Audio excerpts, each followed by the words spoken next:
Have you ever felt that sting, the kind that burns long after the moment has passed? The betrayal, the humiliation, the quiet rage that whispers, "I'll make them pay." But the truth is, every time you react, you hand them the strings to your peace. Real revenge isn't loud. It's silent. It's calm. It's winning without saying a word. Stay with me. Let's uncover how. Imagine the moment it happened, the betrayal, the humiliation, the sting that burns long after the wound was made. You replay it again and again, as if by remembering it enough times you could make sense of it, balance it, make it right. The mind whispers, "They must feel what I felt." You start crafting your revenge, piece by piece, like a sculptor shaping pain into justice. But here's the hidden truth. Every time you do, you keep their shadow alive inside you. What you call justice is often just another form of slavery. The more you dwell on what they did, the more you hand them your peace. Seneca warned, "No one can harm you without your permission." At first, that feels impossible. Of course they can harm you, of course they can wound you. But the Stoics understood that the true wound is not in the act, but in your reaction to it. The moment you let their behavior dictate your emotions, they win. You surrender your control. You lose yourself trying to prove you still have power. And so you stay trapped, not in their actions, but in your own obsession. Now imagine someone hurling a burning coal toward you. Instinct tells you to catch it and throw it back, but the instant your hand closes around it, it's your skin that burns first. This is the nature of revenge. Every time you grasp it, it sears you before it touches them, and yet we keep reaching, convinced that the fire will somehow cleanse us. It never does. Revenge promises relief, but breeds poison. It feels like strength, but it's just pain dressed in armor.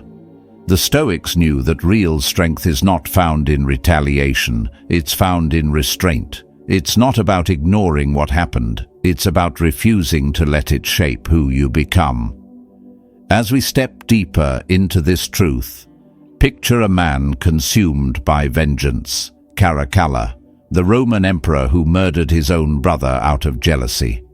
From that moment on, paranoia became his throne. He slaughtered senators, philosophers, even friends. His life turned into a series of desperate attempts to silence ghosts that lived inside his mind. But vengeance feeds on its host. The more he killed, the weaker he became. Eventually, one of his own guards, weary of his cruelty, ended his reign. His name, once wrapped in power, now echoes in history not as strength, but as self-destruction. Now contrast that with another man who wore the same crown, Marcus Aurelius. He too was betrayed, not by an enemy, but by his most trusted general, Cassius. The empire whispered for Marcus to strike back, to crush the traitor. But Marcus remained still. No rage, no retaliation. He did not let Cassius define his spirit.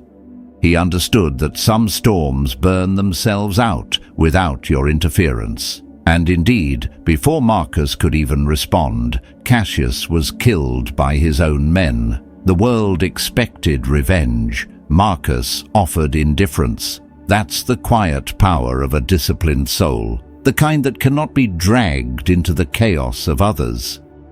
From here, the paradox of revenge reveals itself. The more you seek to punish others, the more you end up punishing yourself. Every thought of them, every fantasy of retribution binds you to their memory. You believe you're taking back your power, but in truth, you're giving it away, piece by piece.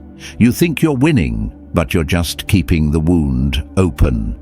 The Stoics saw this clearly. Anger is never strength. It's dependency.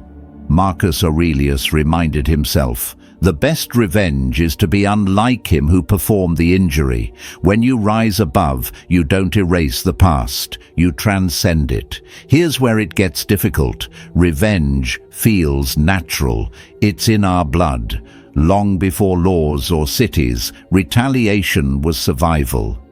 It kept order, set boundaries, protected tribes. But that instinct has outlived its purpose.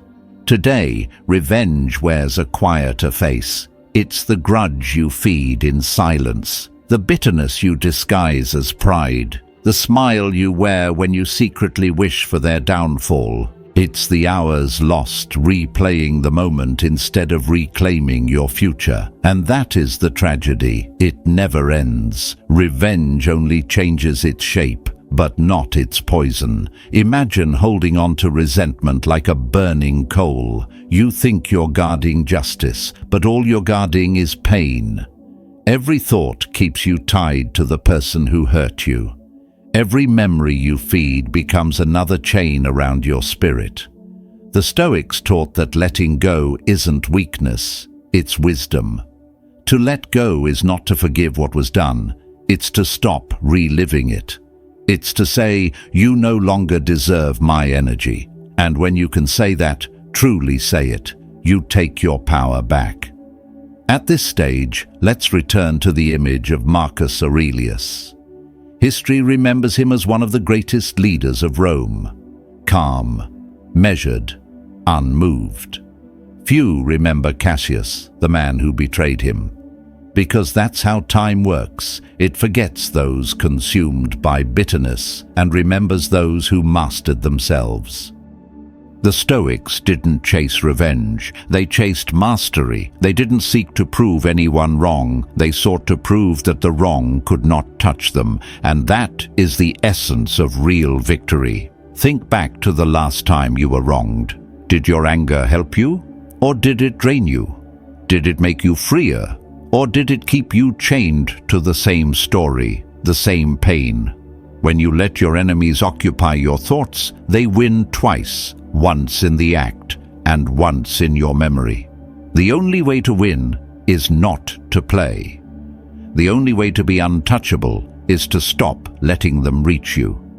Seneca once said, "The best remedy for anger is delay. The pause is power." It's the moment you reclaim your mind. When someone throws their bitterness at you and you don't catch it, you've already won. Because revenge isn't about striking back, it's about becoming unreachable. It's about living so well, so freely, that their actions dissolve into irrelevance. The world will always remember the one who rose, not the one who raged. So ask yourself, are you still holding the burning coal, or are you ready to let it fall? True power lies in detachment, not defiance. To let go is to rise. To rise is to win. And when you stop feeding the fire, you finally see what the Stoics saw long ago. Peace is the sharpest form of victory. Moving into the next stage of this journey, imagine standing at the edge of your own fury, the heart pounding, the memory still fresh, the mind whispering that justice means striking back. But look closer. Every thought of revenge is a hand reaching into fire. Every moment spent plotting is a moment stolen from your peace. If revenge, as most people imagine it, is a trap, then what stands on the other side of it? How do you reclaim your power without losing yourself to the very storm you wish to defeat? The Stoics answered not with anger, but with transformation. They taught that the greatest revenge is not destruction, it is rebirth.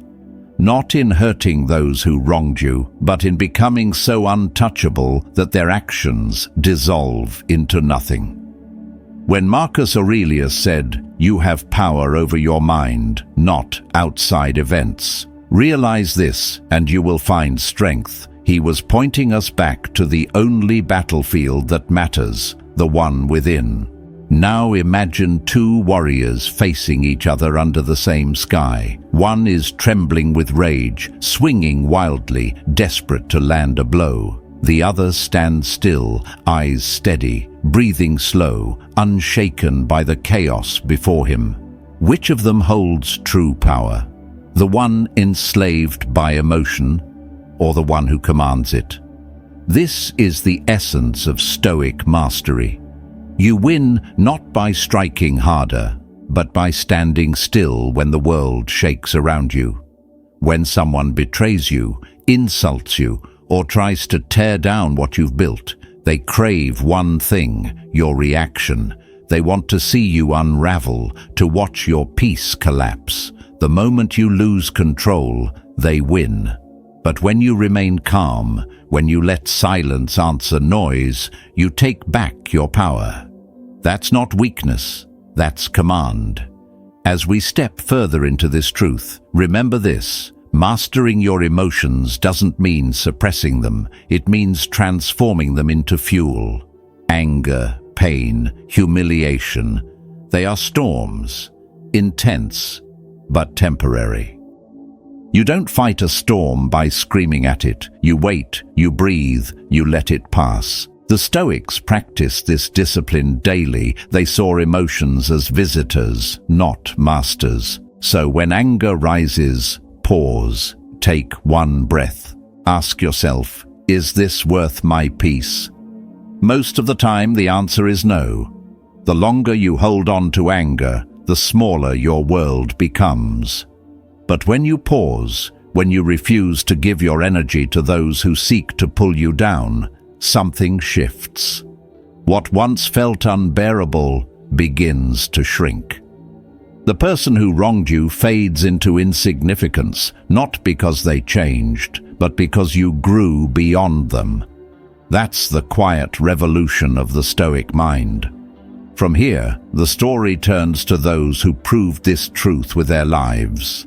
Think of the prisoners, the betrayed, the exiled, the ones who turned their pain into purpose. Nelson Mandela spent 27 years behind bars, treated with cruelty and injustice. He had every reason to hate, to destroy, to take revenge on the world that tried to break him, but he chose the opposite. When the gates opened and freedom was his, he walked out not as a man seeking retribution, but as one seeking unity. He became a symbol of wisdom, of peace, of unshakable strength. His revenge was his transformation. His oppressors faded into history, while his calm reshaped nations. That is what it means to win without striking back. And in another life, centuries later, a man named Steve was betrayed by those he trusted. Cast out from his own creation, he could have wasted years plotting his return, consumed by resentment. But instead, he turned his focus inward. He built again. He refined his craft, sharpened his vision, and when the world came full circle, he returned not to destroy his enemies, but to build something timeless. The people who dismissed him became irrelevant. He didn't have to defeat them, he outgrew them. That is Stoic victory, not a battle won, but a self-mastered. This is where the heart of the lesson reveals itself. The best revenge is not loud, it is silent. It doesn't announce itself. It simply becomes undeniable. It's living in such a way that those who once doubted you are forced to watch your peace, your strength, your success, and realize that nothing they did could stop you. You do not erase them, you transcend them. They shrink not because you curse them, but because your life has become too vast for their presence. That is the quiet poetry of Stoicism, the fire that burns inwards to light your own path, not to scorch someone else's. At this stage, there is one final act, the hardest and most liberating of all, to let go. Not for them, for yourself. Letting go does not mean forgetting the pain. It means refusing to carry it any further. The Stoics knew that the universe has its own justice, subtle and patient. Those who live with malice eventually meet the consequences of their own nature. You don't need to make it happen. Life will handle that. Your only duty is to remain steadfast, to live well, to keep your inner fortress intact. Epictetus once said, "Don't explain your philosophy. Embody it." That means stop proving your worth to those who can't see it. Stop explaining yourself to those who choose not to understand. Instead, become so complete, so fulfilled, that their opinions vanish into silence. Imagine the one who betrayed you in love, the friend who twisted the knife, the boss who dismissed your worth. Now picture yourself beyond their reach, your life expanding, your peace unshaken, your spirit untouchable. Their absence no longer hurts, it simply creates space for growth. Revenge is not found in your words, nor in your retaliation. It is found in the way you rise, in the way you build a life so full, so calm, that they become nothing more than a forgotten lesson. And when you look back, you'll see it clearly. Resentment is a burning coal. You thought you were throwing it, but you were only burning your own hand. The real power move is to drop it, to let it hit the ground, to walk away with your peace intact. You don't punish them by hurting them. You punish them by making them irrelevant. You take back everything they tried to steal, your calm, your focus, your joy, and you invest it all into your future. Because nothing stings your enemies more than watching you live well. So the next time someone wrongs you, pause before the fire rises. Ask yourself one question. What serves me best, wasting energy on the past or investing it in what's ahead? The answer is always the same. Let go, rise above, and let your success be the only response they ever receive. As we step into the final chapter of this reflection, imagine standing at the edge of your own pain, holding the memory of betrayal like a stone you've carried for far too long. You understand the truth now. Revenge is a trap, yet part of you still resists. The mind clings to anger because it feels like balance, like justice delayed but not denied. It whispers, "If I let go, they win." But that is the lie. The reality is harsher, simpler, and far more liberating. Holding on doesn't punish them. It punishes you. It keeps the wound open, the pain alive, the betrayal fresh, until it becomes part of your daily breath. Letting go is not easy, but it is necessary. It is the only way to reclaim what's yours, your peace. Now, imagine waking up one morning and realizing that the person who hurt you no longer has any weight in your world. Their name carries no sting, their memory no bitterness. They become what they always were, temporary, a shadow that has already passed.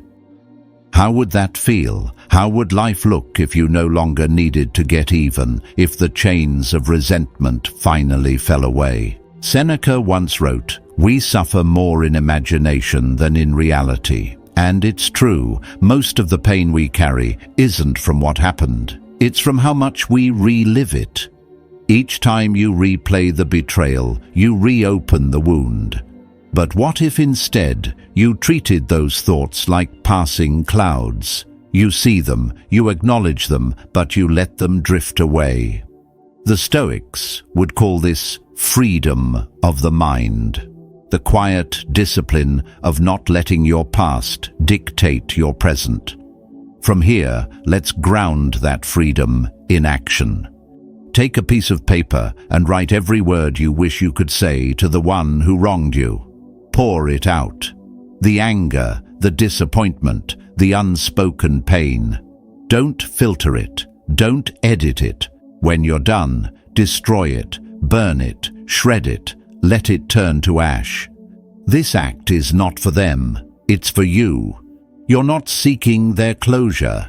You're creating your own. You're emptying the poison from your system without letting it spread. The Stoics never sought vengeance, they sought release. They knew that healing comes not from retaliation, but from reclamation, from taking back control of your own inner world. Moving deeper into this discipline, practice Stoic visualization. Picture yourself 5 years from now, living a life filled with calm strength, purpose, and quiet success. Now ask, will this grudge still matter? Will the memory of their cruelty still hold power? You already know the answer. What seems unbearable now will one day feel insignificant. With time and practice, detachment becomes your natural state. You begin to reclaim your energy from the past and redirect it toward the future. This is not a fantasy, it's a practice, a path walked by countless souls before you. Imagine a woman named Sarah. She was deeply in love, ready to build a life when betrayal struck. Her fiancé's infidelity shattered her. For months, she drowned in thoughts of revenge, how to expose him, how to make him feel her pain. But then she found the teachings of the Stoics. She turned her focus inward. She began rebuilding her life from the inside out, her health, her work, her passions. Slowly, her energy shifted from resentment to creation. Years later, the man who once consumed her thoughts reached out to apologize. She felt nothing, no anger, no joy, just peace. That was her victory. Not in making him suffer, but in making him irrelevant. Her silence spoke louder than revenge ever could. At this stage, some pain still lingers for many. You might feel that your hurt is too deep, that the wound is too fresh, that moving on feels impossible.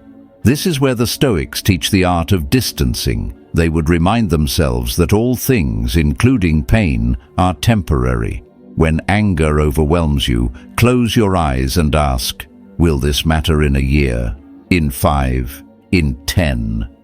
Almost always, the answer is no. Everything fades, your pain, your fury, even their memory. You start to see that emotions are guests, not owners. You can step outside them and watch them pass, and in that distance, you reclaim your strength. Now, reframe the story. Instead of seeing yourself as the victim of betrayal, see yourself as the student of it. Ask, what did this teach me? Maybe it taught you to guard your boundaries, to trust yourself more, to depend less on validation. Every wound carries a lesson. Once you find it, the wound closes. That's how the Stoic transforms pain into wisdom. Consider the man named Daniel. He built a business with his closest friend, only to be betrayed. His partner took everything. Rage consumed him. But instead of wasting years on revenge, Daniel chose growth. He rebuilt from nothing. Slowly, steadily, he created a business greater than the one he lost. And when the company of his former partner collapsed, Daniel didn't need to gloat.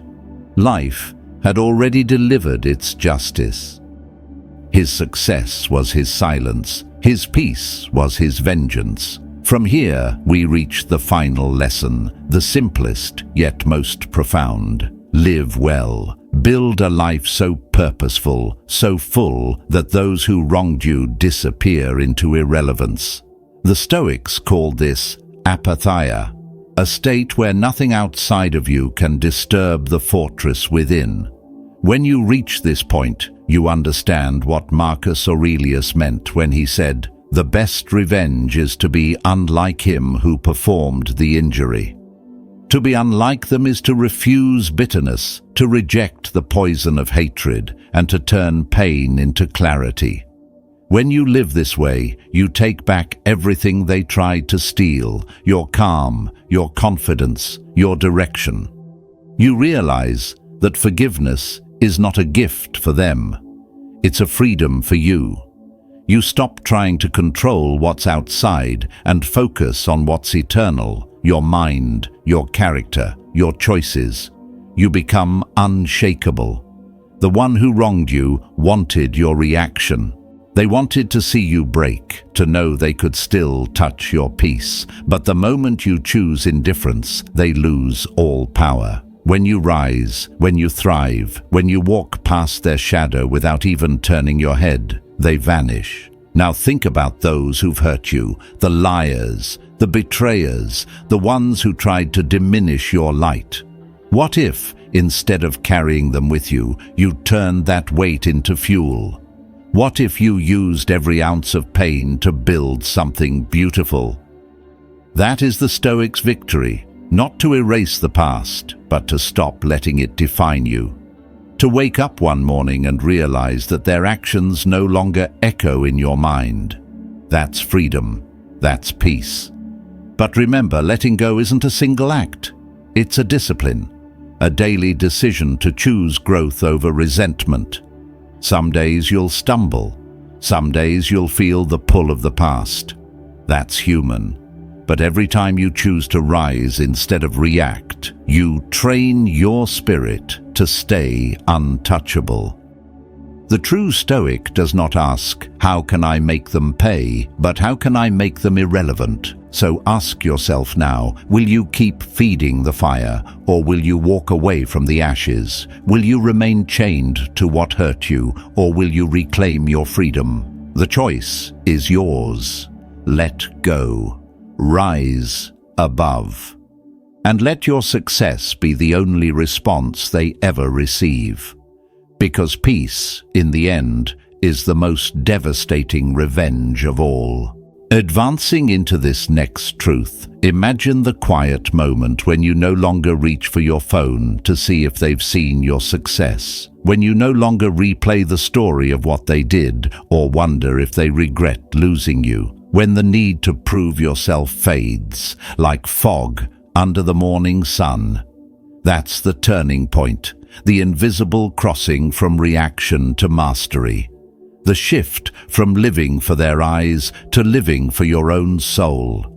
It doesn't happen all at once. It happens the moment you stop explaining, stop seeking, stop chasing the echo of approval. You realize finally that peace doesn't come from being seen. It comes from no longer needing to be. The Stoics understood this deeply. Dependence on praise may look like gold, but it weighs just the same as any chain. We think validation feels like freedom, but it's just a softer prison. Epictetus said, "If you want to improve, be content to be thought foolish and stupid." To most, that sounds like humiliation. To the wise, it's liberation, because when you can stand alone with your truth, unmoved by the opinions of others, you've already won. You've severed the last tether that held your mind hostage. From here, picture this. A man walks through a crowded room. Around him people whisper, judge, laugh. But he doesn't flinch. He doesn't shrink or swell. He just walks, steady, centered, anchored within himself. That's inner freedom, the kind no applause can inflate and no insult can puncture. The Stoics called this the strength of the unshaken soul. When you reach that place, no one can touch you. Their praise can't lift you higher. Their doubt can't drag you down. You exist beyond their reach. Now imagine the opposite. A person scrolling endlessly, counting the numbers, chasing acknowledgement, refreshing a screen just to feel alive. Every like, every glance, every crumb of validation becomes oxygen. But that oxygen runs out fast, and the emptiness always returns. That is how the untrained mind lives, fed by others, starved of itself. The Stoic trains the opposite way. He turns inward. He becomes his own witness. He learns that real peace is not public, it's private. It's the quiet pride of knowing who you are when no one's watching.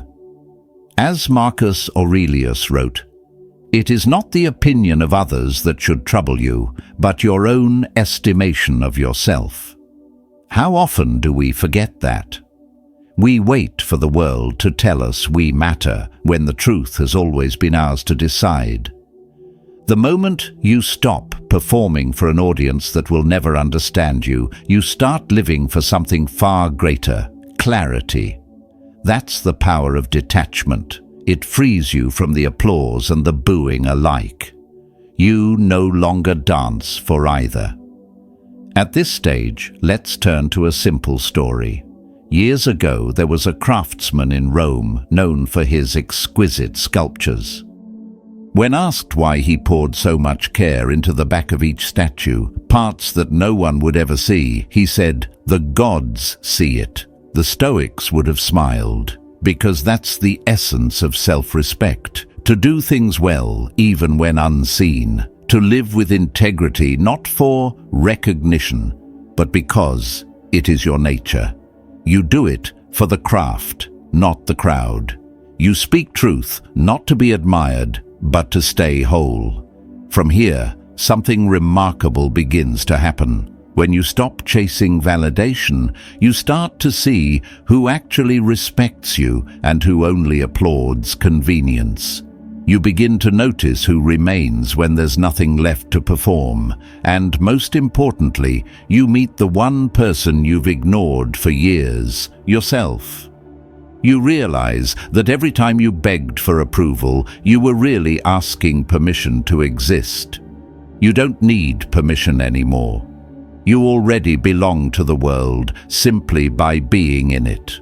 The Stoics believed that a person is richest not when he has everything, but when he needs nothing. That includes the need to be admired, because admiration fades, so does attention. But dignity, that stays. Dignity is when you look in the mirror and see no pretense, no disguise, no performance. Just presence, just truth. That's the moment you understand you don't need the world to see your rise, because your peace already speaks louder than any applause ever could. Now picture your own life 5 years from now. You've built quietly, without noise or announcement. The ones who doubted you have drifted away, still talking, still performing, still reaching for eyes that will never really see them. Meanwhile, you're free. Not because you convinced anyone, but because you stopped trying.